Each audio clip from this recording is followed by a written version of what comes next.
You are listening to Finding Psychotherapy with me, Carla Vercruysse. In this series, I'll be speaking to a range of highly experienced mental health practitioners, asking them to explain in simple terms what they do, how they do it, and why is it therapeutic. I will also be asking them to give you a few tips of when to seek support, and when you do, how to find what's right for you. This is a podcast to help us think about mental health, what it means, and how we can begin to navigate this complicated, often mysterious and fascinating world.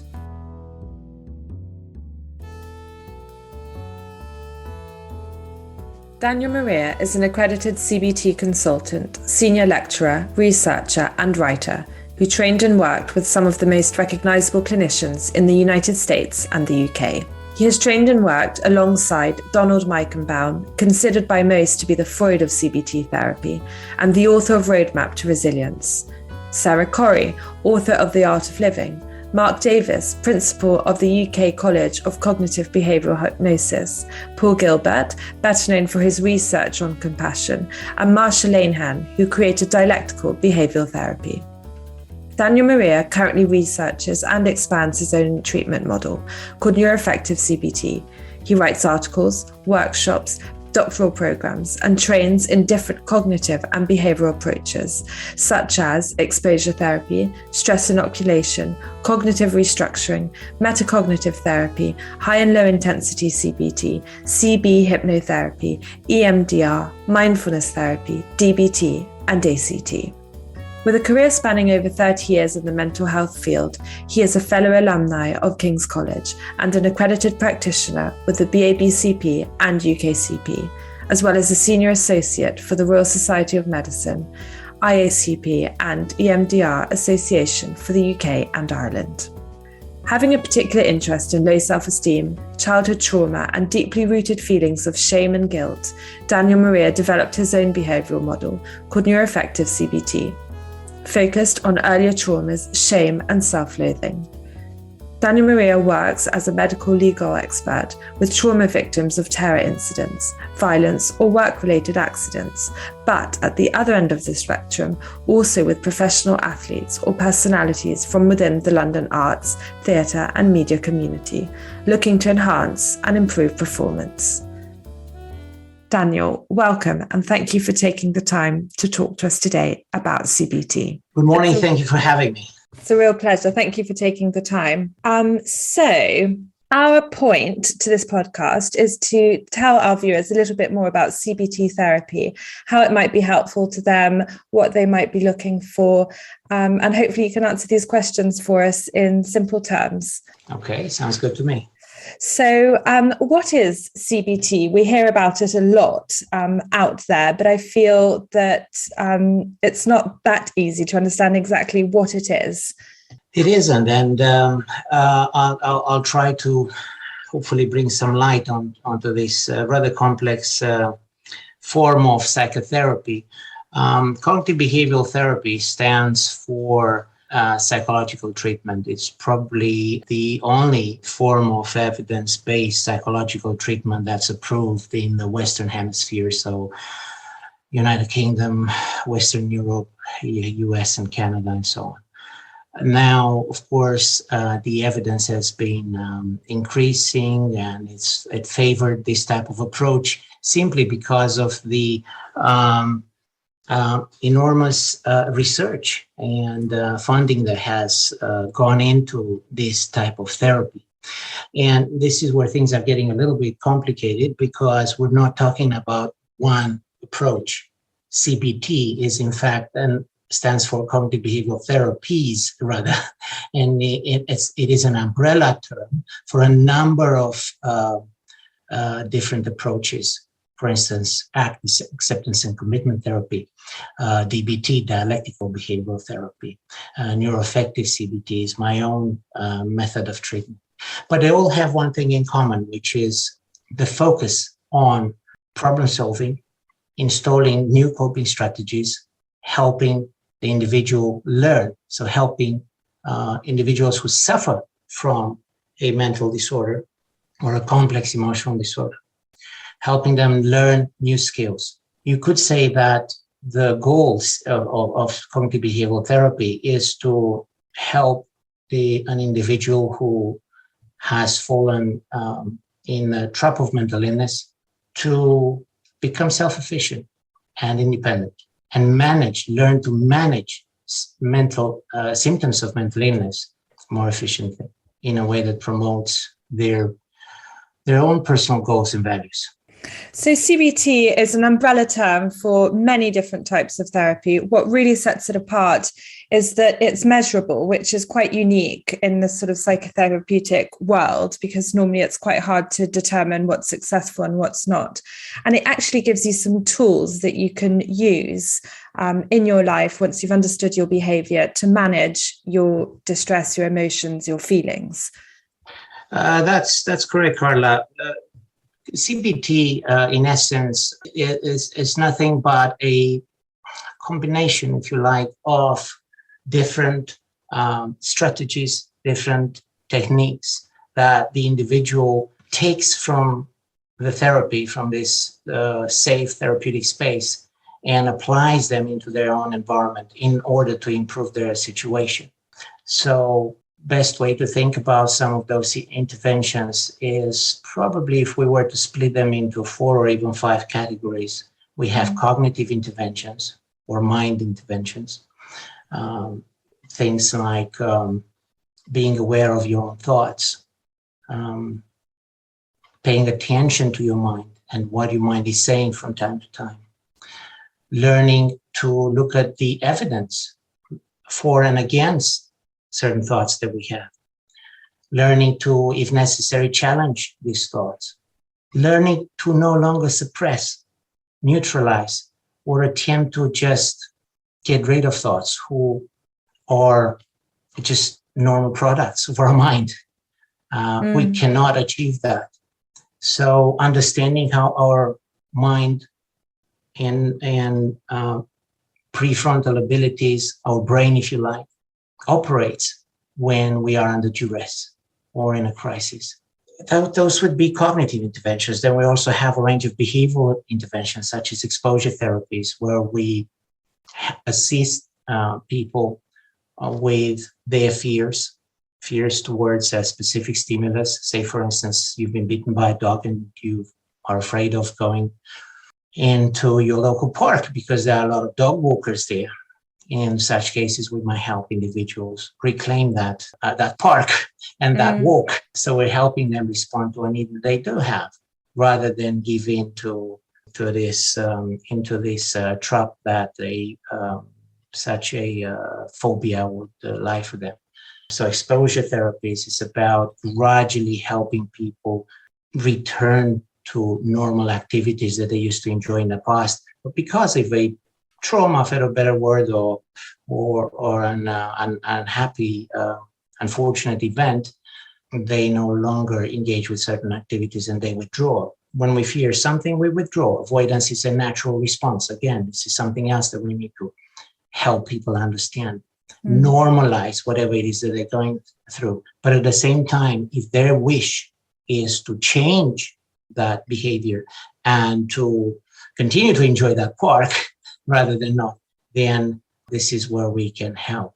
So that would fall under behavioral interventions. There are other interventions as well, of course, that would fall under the chapter of problem solving or indeed life coaching or experiential interventions, which would be much more about learning how to breathe, how to relax, how to pay attention to to your body, to understand how your body reacts psychosomatically or unconsciously, for a better word, when it's under duress, when it's faced with a perceived threat. So a range of relaxation exercises, focusing exercises, attention training exercises. The term that's popular these days and commonly used would be mindfulness. Mindfulness is in fact a cognitive behavioral tool that has evolved in the late 80s, early 90s. The name of the therapy is called MBCT, mindfulness-based cognitive therapy, or MBSR, mindfulness-based stress reduction, which consists of a series of attention training and progressive muscle relaxation and breathing exercises. So it's a fascinating domain to get into. So you see lots of different interventions depending on what the individual needs. Exactly. And what feels so important to me about all this is that it's tangible. So it's growing an awareness. It's giving you tools, active tools that you can use in your life to manage things better. And that's so unique, I feel, to CBT and the CBT umbrella. I would agree with you, but this is the scope of cognitive behavioral therapy from day one, ever since it's evolved in the 60s as a mere treatment for depression. In its infancy, CBT was nothing but a treatment protocol for depression. And just to bracket at this point, CBT has always been about treating and treatment. It's always been symptoms focused. It is always people that have traditionally used to train in CBT were either coming from a psychiatric background, so psychiatrists or psychiatric nurses, or from psychology background, usually clinical psychologists, counseling psychologists. So you have to have a core profession. That's in fact the best way. And this is what would help you identify competent CBT therapists. I don't know if we get a chance to talk about competencies and how to get hold of a CBT therapist at some point. That's probably a separate discussion. But there are good reasons for this, because the CBT therapist has to have an in-depth understanding of psychopathology. So in-depth knowledge of psychiatry. They have to be able to diagnose the problem. Now, even if that means that we eliminate the possibility of, so for instance, self-diagnosis is very common these days. A lot of people have understood. And it's a big problem for us. A lot of people have understood, and a lot of people have figured out that CBT is kind of treatment, and we go to a CBT therapist if we want to kind of improve rather rapidly or change something in our lives or deal with some symptoms that I cannot handle by myself. So quite often they do a lot of research and let's say self-diagnose. And of course, this is a problem for us because that just complicates matters. They can take the therapist, the counselor, if you do indeed lack knowledge of psychopathology and psychiatry, they can set you off in the wrong direction. That is why it is essentially cognitive behavioral therapy, that we are psychiatrically trained, that we do understand mental disorders, and we can diagnose almost as competently as a psychiatrist would, if not even better. Not to mention that a large part of the CBT community have an actual, people are already, the core profession would be psychiatry in the first place, or psychiatric nursing. So that makes things easier.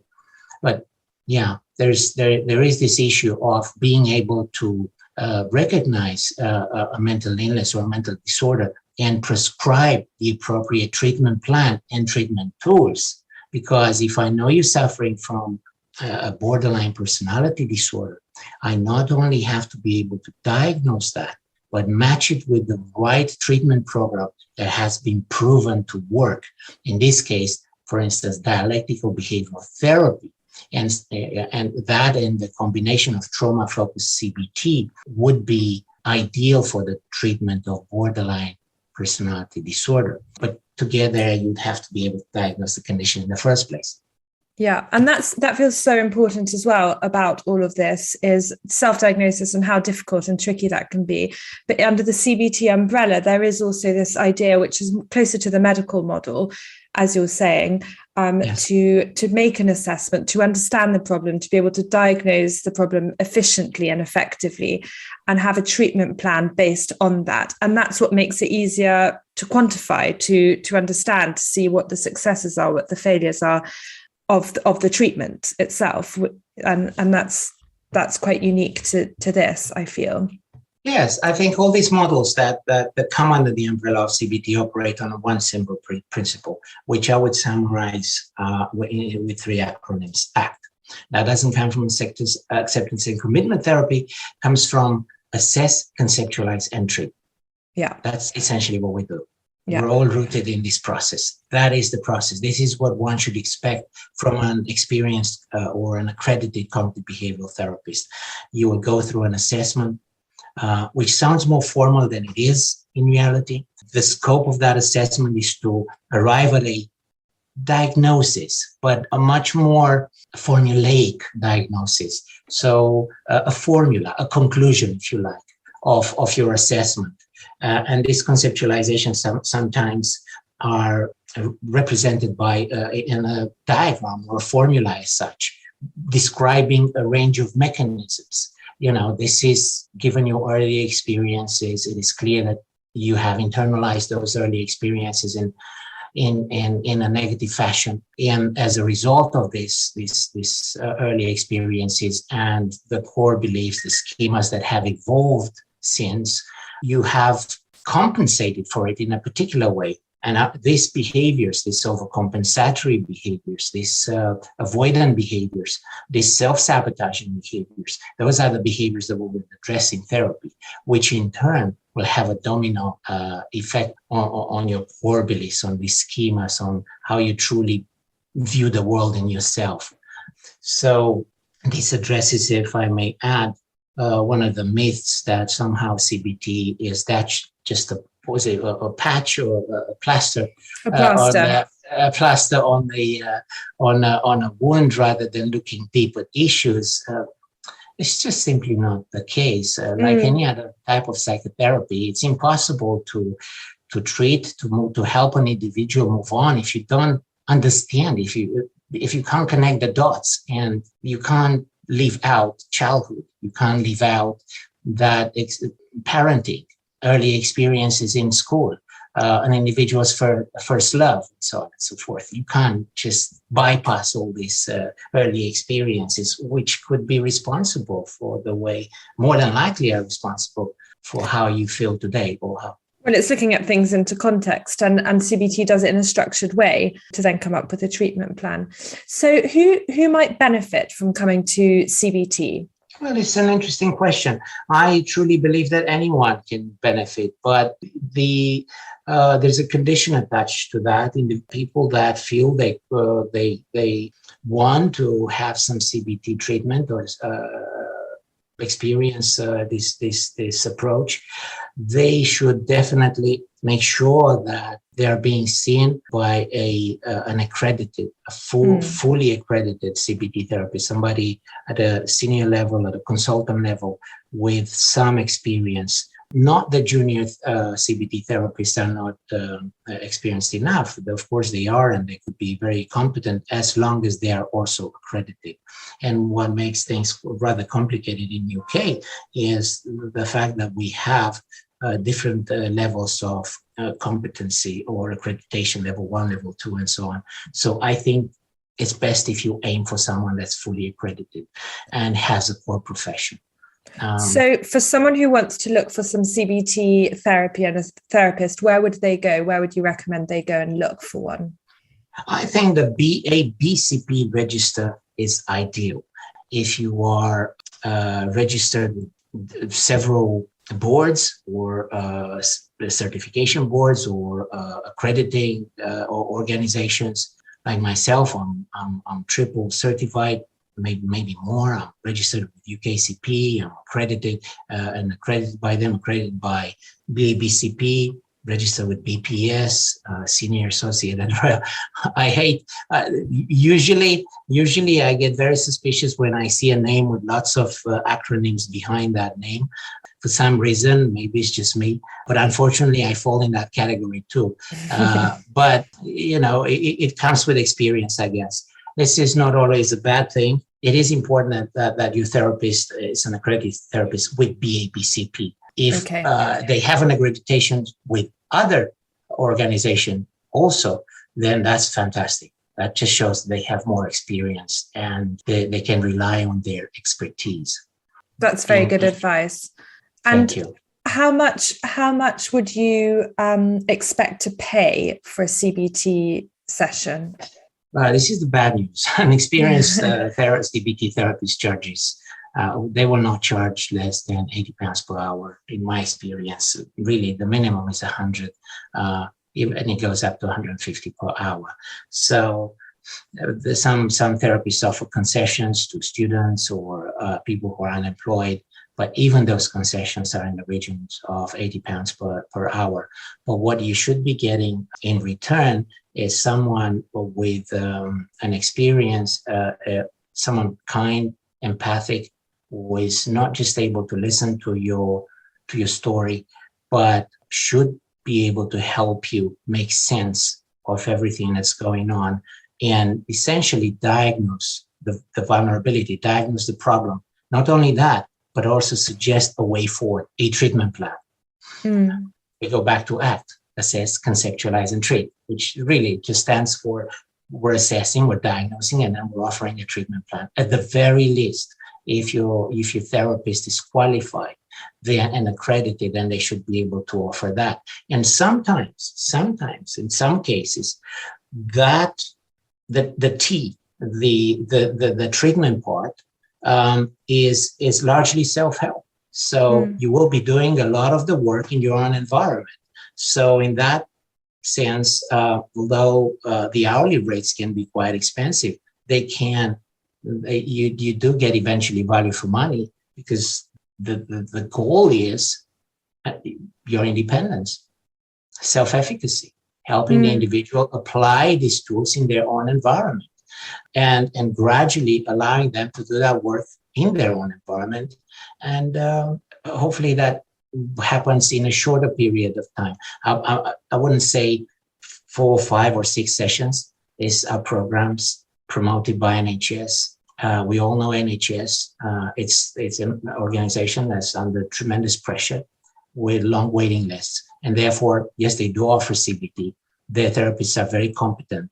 However, there are service constraints. They're limited in their offer. What happens in private practice, the therapy tends to go on for a little bit longer.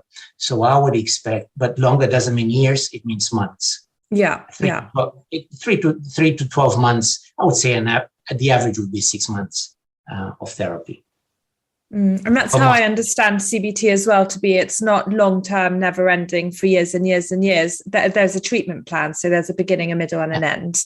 Exactly. Yeah. It's goal-oriented and symptoms-focused. Once these goals are reached and the symptoms diminish, then there's no reason for us to continue the treatment. That's and in that sense, it becomes measurable as well, because we use throughout the process a range of different scales to keep track of where the individual is at and their progress. And I feel for a client, there's something very reassuring. I think there's something for all of us that we're used to the medical system. So we're used to going to see a doctor, get a treatment plan, and hopefully see a result at the end of it. It doesn't always happen that way, but that's sort of what's in the back of our minds.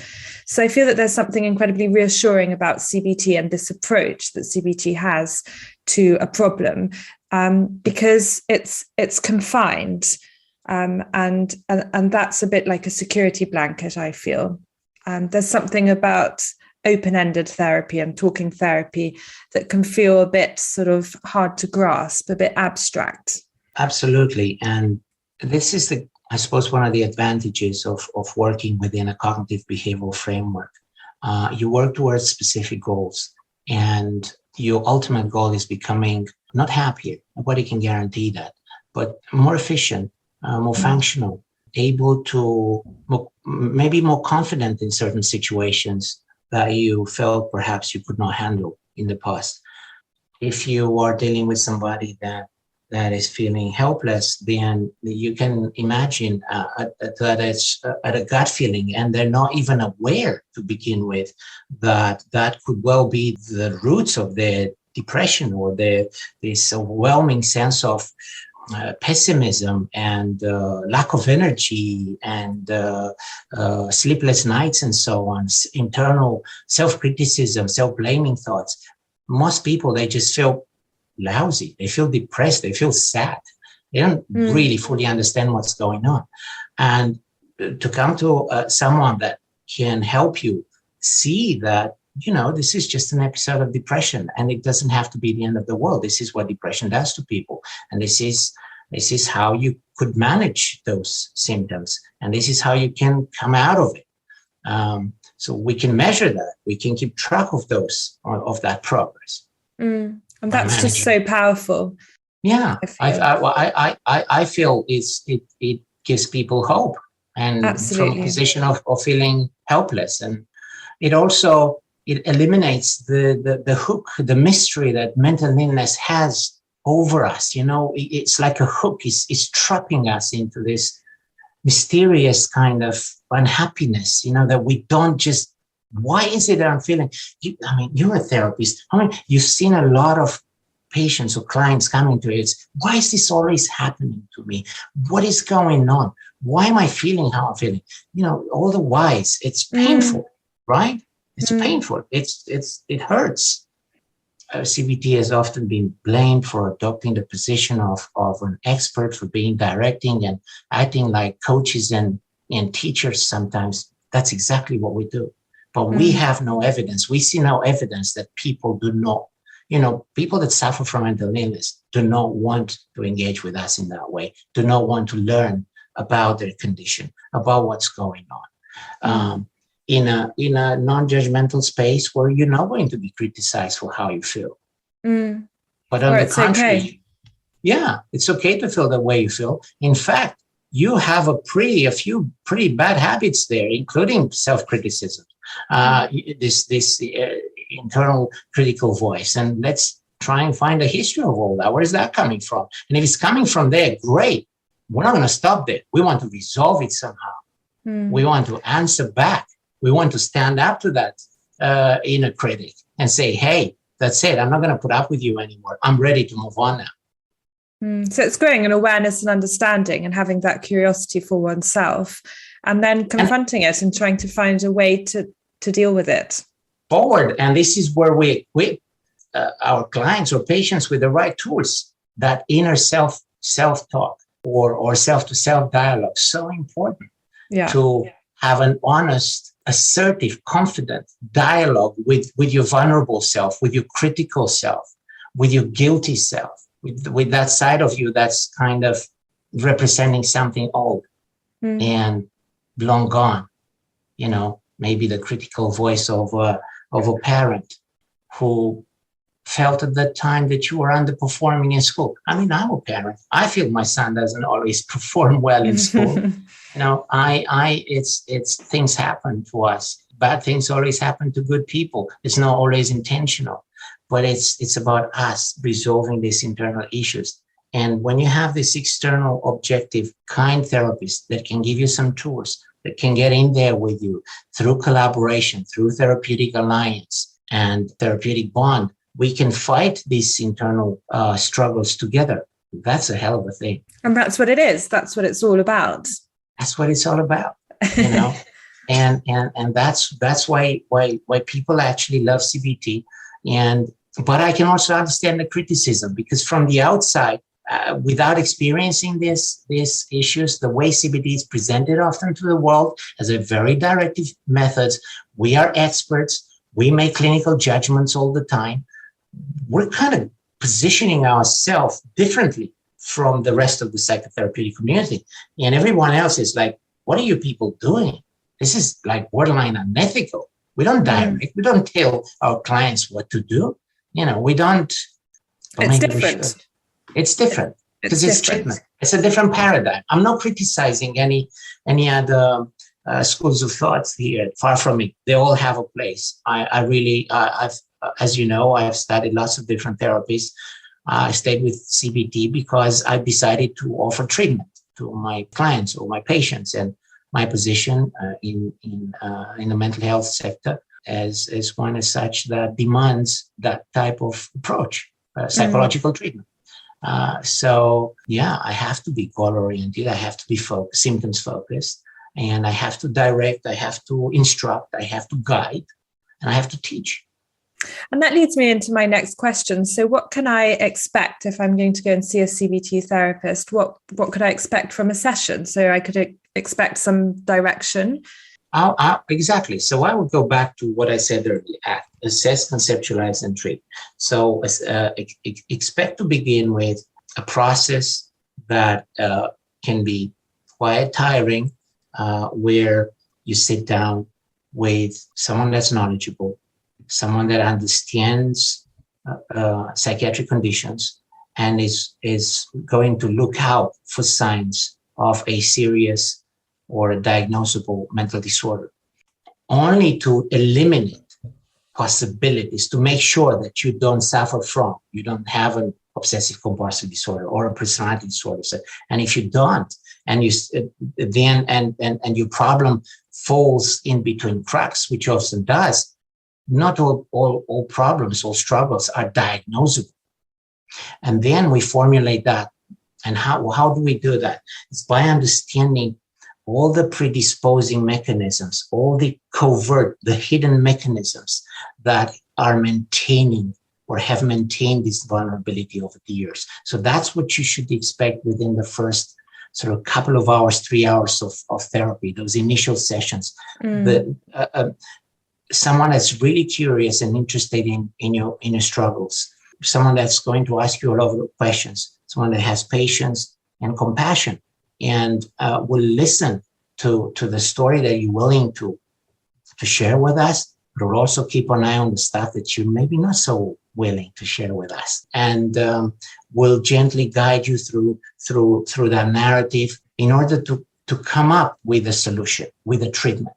So, for instance, quite often we would be visiting some of the early experiences only to understand, as I explained earlier, how the victim, how the individual who is now a victim of trauma, for instance, has internalized those early experiences.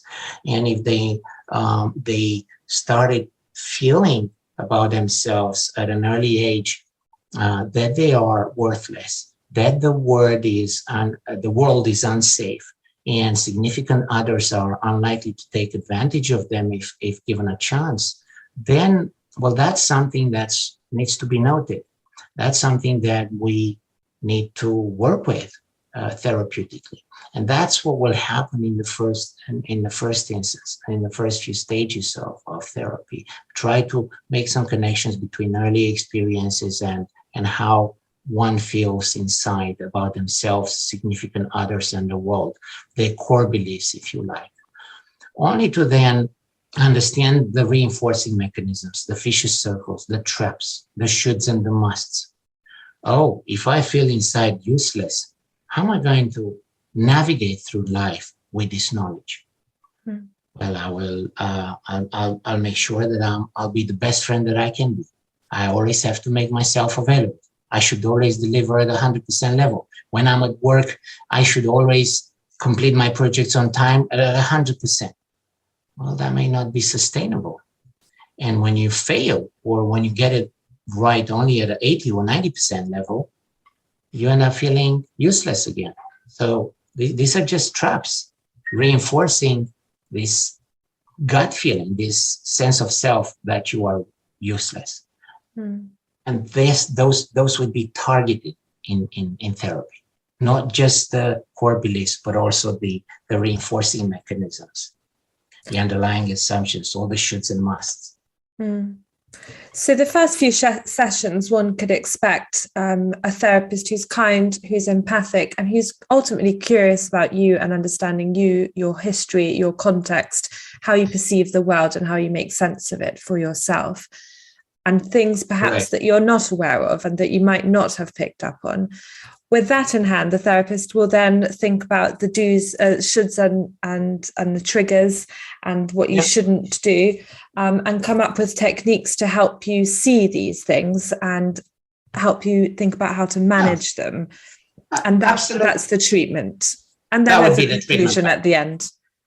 That would be the treatment plan, which will then be followed by a relapse prevention stage, or what I often refer to like a revolving door. You don't just suddenly cut someone off, but you spread the sessions out, you see, and you look out for their ability to put in practice everything that they gain therapeutically. You see them only once a month, maybe other things have come up.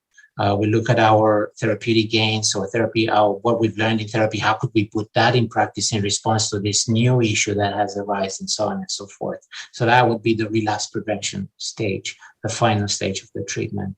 But all stages are important, and the client would never feel that they're going through stages. They'll just turn up.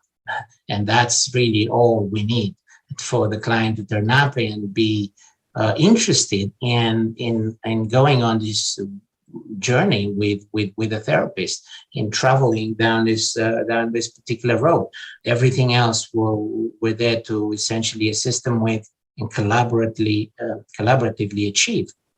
But yeah, that's how I would probably summarize the process of CBT. You do, even though you don't feel that you're going through this almost prescribed stages, you're just having a conversation about your earlier years, and then how does that impact on my current difficulties. Now that we understand these connections, what could we possibly do in between these sessions about various difficulties that we might encounter at work and or in our private lives? How could we act differently? When we talk about behavioral and social experiments, there will be lots of experiments that will play out. And that's a thing I think that's also important to keep in mind when thinking about what a session could look like. So there might be breathing exercises, there might be going outside for exposure therapy and exposing yourself to the thing that you're fearful of, or experimenting in social situations. So it's much more proactive in that way, and one should expect that. Yes, absolutely. So first of all, if you're diagnosed with a clear-cut disorder, which often is the case, say you have a panic disorder, then usually somebody that suffered from panics, they are afraid of their symptoms, of natural symptoms of anxiety. So they would be afraid of feeling panic in their body, feeling the sensations of anxiety. And as a result, they will always be hyper-aroused and tense, always hyper-vigilant, making sure that they don't stress the body too much. They'll stay away from certain situations, from traveling too far, for example, so that one doesn't trigger any symptoms of anxiety. Because if I do, then that will harm me somehow, or I could have a heart attack, or I could faint and hurt my head in the process and eventually die. So people have all sorts of catastrophic thoughts when they suffer from panic disorder. And that's just an example. We will not just deal in the room with catastrophic thinking and teach people how to decatastrophize their thinking, but we would also design a thorough exposure plan of managing alongside with managing situations that they think they cannot manage, going to shopping by themselves, having an anxiety attack on the street. What would that look like? At first, you induce that with your therapist, for instance. So we expose people to a variety of situations that are likely to trigger anxiety. This is called situational exposures.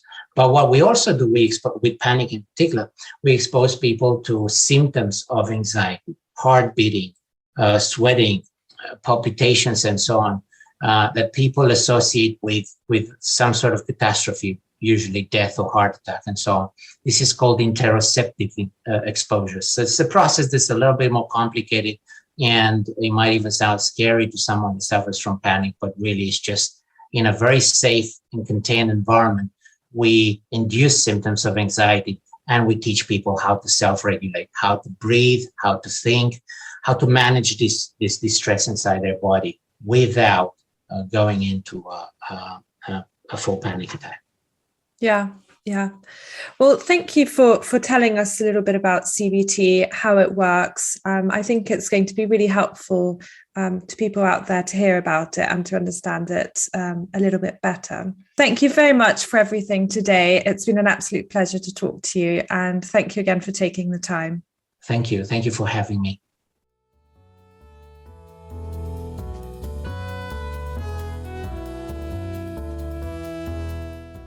You've been listening to Finding Psychotherapy by me, Carla Vercruysse. I always love to engage with my listeners, so if you have any thoughts, questions or queries, I would love to hear from you. You can find me on Instagram on Finding Psychotherapy.